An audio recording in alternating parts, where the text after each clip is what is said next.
ஒரு பூ அழகு, 2 கண் அழகு, முத்தமிழழகு, 4 திசை அழகு, 5 நிலம் அழகு, 6 அறிவழகு, 7 வர்ண நிற பிரிகைகள் அழகு, 8 தொகை நூல் அழகு, 9 நவ கிரகங்கள் அழகு, பத்திரை மாத்தம் தங்கம் அழகு.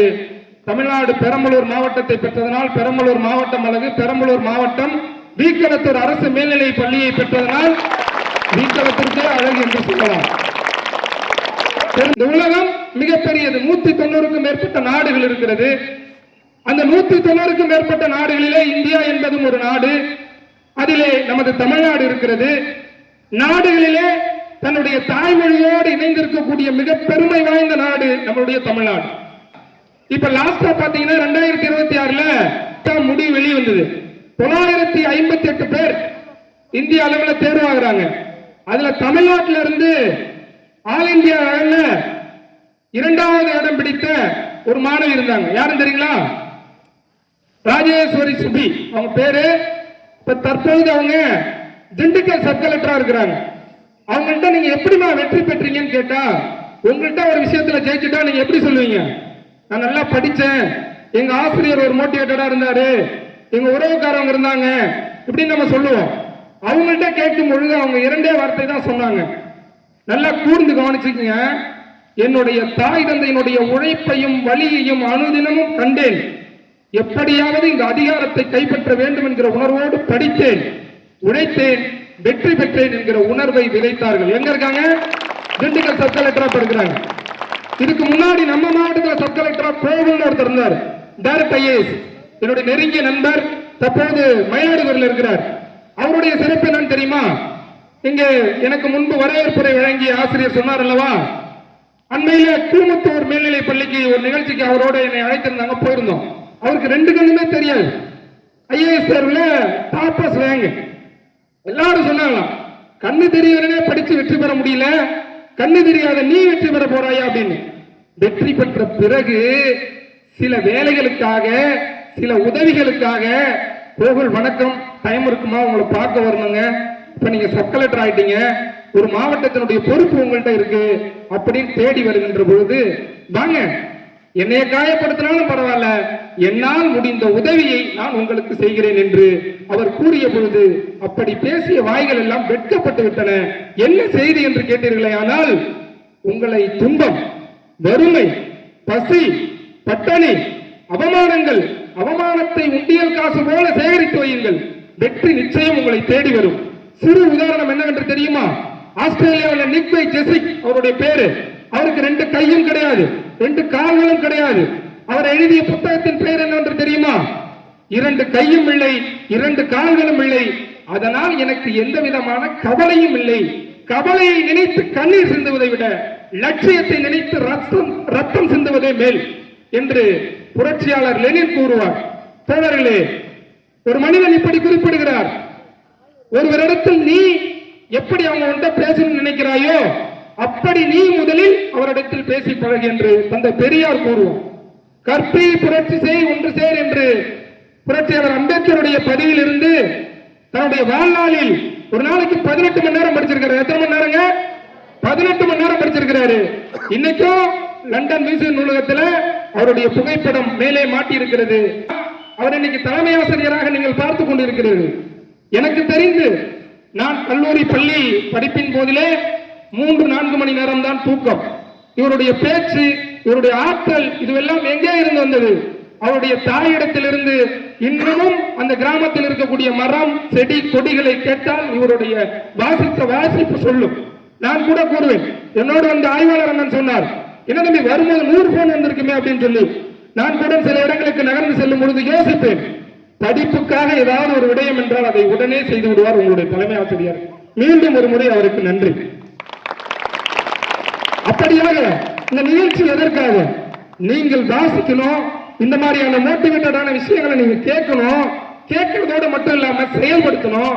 நம்ம மாவட்டத்தில் இருக்கிற எல்லா எஸ்ஐ இன்ஸ்பெக்டருக்கு எஸ்பி ஆஃபீஸில் பணியிடை பயிற்சிக்கு நான் பேச போயிருந்தேன். ரொம்ப மகிழ்ச்சியா இருக்கு சார், நீங்க எல்லாம் எங்க மண்ணுக்கு வந்தது அப்படின்ட்டு. இந்த பெருமை, இந்த புகழ் எல்லாம் கல்வி என்கிற ஒரு மந்திரம் மட்டும்தான் தரும். வேற எதுவுமே தர முடியும். உங்க கையில 10 ரூபா, 100 ரூபாய், 1000 ரூபாய் காசு இருக்குது, ஒரு பச்சைங்கால கையெழுத்து போக முடியுமானா வாய்ப்பு இல்லை. ஆக காற்று புகாத இடத்தில் கூட கல்வி புகும் நண்பர்களே. நீங்க போன ஆண்டு இதே மாதிரி மழை தருணத்துல இங்க நம்ம பக்கத்துல கழுதூர்னு ஒரு ஊரு, 4 பேர் களவெட்ட போனவங்க சோசியல் மீடியாவில் பாத்தீங்கன்னா தெரியும், இடி இடிச்சு செத்து போயிட்டாங்க. அந்த செய்தியை படிச்சீங்களா? படிச்சீங்களா? நம்மளுடைய தாயும் நம்மளுடைய தந்தையும் ஏதோ ஒரு இடத்தில் நீங்கள் நிமிர்ந்து பயணிக்க வேண்டும் என்பதற்காக, நீங்கள் யாரிடத்திலும் கைகட்டி நின்றுவிடக் கூடாது என்பதற்காக, நீங்கள் யாரிடமும் கையேந்தி விடக் கூடாது என்பதற்காக, தனக்கு கிடைக்காத பேரும் புகழும் தன்னுடைய குழந்தைகளுக்கு கிடைக்க வேண்டும் என்கிற ஒரு உணர்வுக்காக இந்த வெயிலிலே இந்த மழையிலே என்ன வேலை கிடைக்கிறதோ எல்லா வேலைக்கும் செல்கிறார்கள். அப்படி போன இடத்தில் எதிர்பாராத விதமாக இடிமின்னல் விழுந்து 4 தாய்மார்கள் இறந்து போனார்கள். எவ்வளவு கனவோட போயிருப்பாங்க, அந்த பிள்ளைக்கு பாய் சொல்லிட்டு போயிருப்பாங்க, கட்டி அணைத்து முத்தம் கொடுத்துட்டு போயிருப்பாங்க. திருப்பி வருகின்ற பொழுது உயிர் இல்லை. உறவுகளை ஒன்றை மட்டும் யோசித்துக் கொள்ளுங்கள், இந்த உலகம் பெரியது. உலகத்தில் யார் பெரிய கோடீஸ்வரன்? 50 வைத்து பணம் வைத்திருப்பவர் கோடீஸ்வரரா? இல்லை. 1 கோடி பணம் வைத்திருப்பவர் கோடீஸ்வரா? இல்லை. யார் ஒருவர் பிறர் மனதை காயப்படுத்தாமல் இருக்கிறாரோ அவர்தான் இந்த உலகத்தில் பெரிய கோடீஸ்வரன். அப்படி பார்த்தா இங்க இருக்கக்கூடிய எல்லாரும் பெரிய கோடீஸ்வரர்கள். எதுக்காகவும் கவலைப்படாது, எதுக்காகவும் மனசு உடையாதீங்க, கம்பீரமா இருங்க. இங்க இருக்கிற எல்லாருக்கும் ஏதோ ஒரு இடத்தில் இடர்பாடுகள் இருந்து கொண்டே இருக்கிறது. நான் போன கூட்டத்திலே சொன்னேன், நான் நெடுந்தூரம் சென்று விட்டு இரவு நேரத்தில் வரும்பொழுது 2 மணிக்கு பெல் அடிச்சாலும் உடனே கதவை திறந்து விடுவார் உங்களுடைய தலைமை ஆசிரியர் முன்பு. என்னன்னு பார்த்துக்கிட்டு இருந்தா, பிரச்சனையே வருக வருக அப்படின்னு ஒரு புத்தகத்தை படிச்சுட்டு இருந்தாரு. எனக்கு என் கூட வந்த தம்பிகள் எல்லாம் ஜர்க் ஆயிட்டாங்க. ஏன்னா 2 மணிக்கு ஒரு மனசு இப்படி படிச்சுட்டு இருக்கிறாரு அப்படின்னு நான் கூட கேட்டிருக்கேன் நகைச்சுவையா. அவருடைய பயணங்கள் எல்லாம் அந்த புத்தக வாசிப்பாகத்தான் இருக்கும். அண்மையில கிராமத்திற்கு வந்தால் கூட கிடைக்கிற நேரங்கள் எல்லாம் படித்துக் கொண்டே இருப்பார். ஆக படிச்சுக்கிட்டே இருங்க. வாழ்க்கை ரொம்ப சின்னது. தண்ணி பக்கத்தால ஊத்தணும்னா ஏத்துக்க மாட்டோம். ஆனா மழை பெஞ்சா என்னது, கொடை பிடிச்சிட்டு நிக்க முடியும். யாருடைய மனதையும் காயப்படுத்தாதீர்கள். குறிப்பாக பெற்றோர்களுக்கு நம்பிக்கை துரோகத்தை செய்து விடாதீர்கள். எப்படிங்க? நம்பிக்கை துரோகத்தை செய்து விடாதீர்கள். உங்களுக்கு தேவையான ஒரே விடயம் இந்த கல்வி. அத நீங்க சிறப்பா கத்துக்குங்க. 3 விஷயத்தை மனசுல வச்சுக்கீங்க. உண்ணுகிற உணவு, உடுத்துகிற உடை, உறங்கும் இடம். இது 3ம் என்னைக்கு உன்னுடைய சொந்த உழைப்பில் இருக்கோ அன்னைக்குதான் நம்ம முழுமையான மனிதர்கள். இந்த தூக்கு ஓட்டையில சாப்பாடை எடுத்துக்கிட்டு எத்தனை கனவோட போயிருப்பாங்க. நம்ம பிள்ளை எப்படியாவது காலேஜ்ல பெரிய ஆளா ஆயிரணும், எப்படியாவது பள்ளிக்கூடத்துல பெரிய ஆளா ஆயிரணும்னு திரும்பி வராத அம்மாவை நினைத்து எத்தனை குழந்தைகள் ஏக்கங்களாக இருக்கிறது. யோசித்து பாருங்கள். ஒரே ஒரு முறை நான் சொல்வதை காது கொடுத்து கேளுங்கள். அம்மா அப்பா என்று சொல்லும் பொழுது எப்படி இருக்கும்? உதடுகள் கூட எளிமையா ஒட்டிவிடும். எல்லாருமே டெய்லி வீட்டுக்கு போயிருவீங்கன்னு நினைக்கிறேன். ஹாஸ்டல்ல ஏதாவது ஒரு சில பேர் இருப்பீங்க. அப்படி வீட்டுக்கு போகின்ற பொழுது வாய்ப்பு கிடைக்கும் போதெல்லாம் இல்ல, எல்லா நாளும் இதை செய்யுங்க.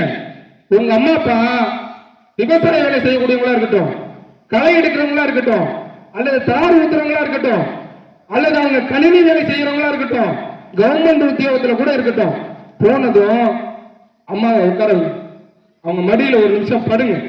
படுத்துட்டு ஒரு நாள் முழுக்க உழைச்சு அந்த கையை எடுத்து உங்களுடைய கன்னத்துல வைங்க. வச்சுட்டு அந்த கை விரலை எடுத்து கொஞ்சம் கிட்ட வந்து ஒரே ஒரு முத்தத்தை கொடுத்து பாருங்கள்.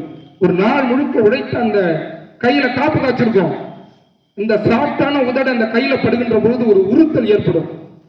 அந்த உறுத்தல் ஏற்படுகின்ற பொழுது வாழ்க்கையில் எந்த தவறும் செய்யக்கூடாது என்கிற உணர்வு உங்கள் மனதில் விதைக்க வேண்டும். புரியுதுங்களா? நம்ம அம்மாவிற்கும் அப்பாவிற்கும் எப்படி இருக்கணும்? உண்மையாக இருங்க. புத்தக வாசிப்பு கடந்து எந்த ஒரு ஆசிரியர் மதிப்பெண்ணை தாண்டி மாணவனுக்கு வாழ்க்கை கல்வியை கற்றுக் கொடுக்கிறாரோ அவர் ஆகச்சிறந்த ஆசிரியர். What is a teacher? The teacher should be the best man in the country. Defeat the defeat before the defeat defeat you. தோல்விகள் உன்னை தோற்கடிக்கும் முன் தோல்வியை நீ தோற்கடி. வாய்ப்புள்ள மாணவ மாணவிகளே, நான் கூறிய செய்தியை உள்வாங்கிக் கொண்டு நீங்க யோசிச்சு பாருங்க. வியர்வை வாசம் வருது இல்லையா? நம்ம என்ன பண்ணிக்கிறோம்? சென்ட் அடிச்சுக்கிறோம். 1000 பாட்டில் சென்ட் அடிச்சா கூட அந்த களை எடுத்துட்டு வயலுக்கு போயிட்டு நீங்க பள்ளிக்கூடத்துல இருந்து வரும்போது அவங்களும் வராங்க, மழையும் வருது, அவங்க நனைஞ்சிடறாங்க.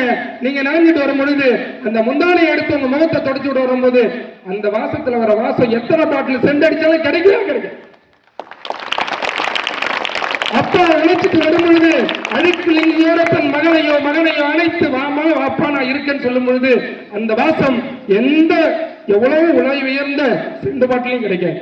அப்படிப்பட்ட மனிதர்களை தவற விட்டு விடாதீர்கள். எத்தனை ஆண்டுகள் இந்த மண்ணில் வாழ்ந்தோம் என்பதில் பெருமையே கிடையாது. வாழ்ந்த ஆண்டுகளில் எத்தனை காரியங்கள் சாதித்தோம் என்பதில் தான் பெருமை உள்ளது. நான் ஒரு கணிதம் படித்த மாணவன் என்கிற முறையிலே ஒரே ஒரு செய்தியை சொல்லி நான் நிறைவு செய்கிறேன். ஒன்று, what is a zero definition? பூஜ்ய தத்துவம். எல்லோரும் பள்ளி பருவத்தில் ஒரு வழியில் செல்கிறார்கள். ராமானுஜன் மட்டும் ஒரு வழியில் செல்கிறார். எந்த வழியிலே செல்கிறார்? சுடுகாட்டு பாதையிலே செல்கிறார். அவருடைய தாயார் ராமானுஜனை பார்த்து கேட்கிறார்.